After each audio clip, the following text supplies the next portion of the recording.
Well, I think each time that I have faced breast cancer, it has moved me forward. And I wanted to share that with people. This is not a book about breast cancer.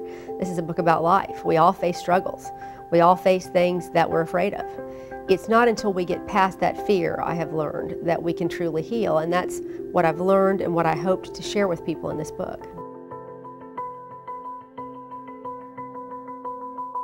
I chose through rose-colored glasses for a couple of reasons. I've been wearing pink glasses with rose-colored lenses for years and years, but I think I never really looked through those lenses in any sort of a way beyond physically. I think spiritually, mentally, I still saw a lot of fear out there. And I think the idea of through rose-colored glasses indicating that we're looking at the positive side, we're looking through loving eyes as opposed to fearful ones.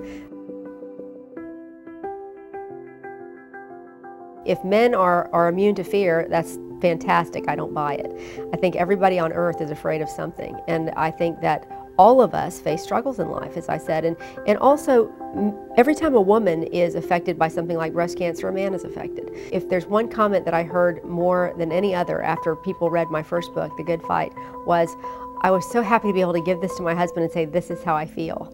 And I heard from many men who said, thank you for being able to help me have a window into how my wife was feeling. And I think that's very helpful to a lot of men. Easily the hardest part for me was to relive the cancer diagnosis.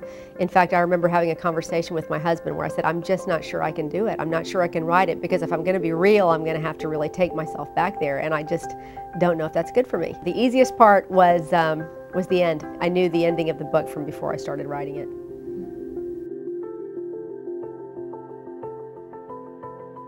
Mom, you didn't write about me, did you? You didn't use my name, did you? Yeah, it's always fun when you have teenagers, to try to write something that won't offend them. But I did talk about my kids because my kids are a big part of my life. And I think any time that you're facing any sort of a disease that could take your life, that's all you think about is your kids.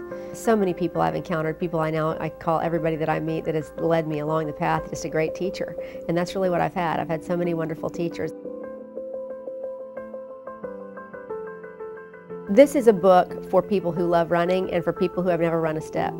It's a book about a journey of life, and I think anybody who's ever run a marathon knows that when you step out there, you feel great when you first start. You go through times during the race when you just are exhausted and you want to sit in the road and you want to quit, but you know if you can push through that and get to the finish line, that there's joy there. And I think that's true for any difficult journey in life. That's what we all face, and if we can face those fears, embrace them with love and move forward, that's pretty good.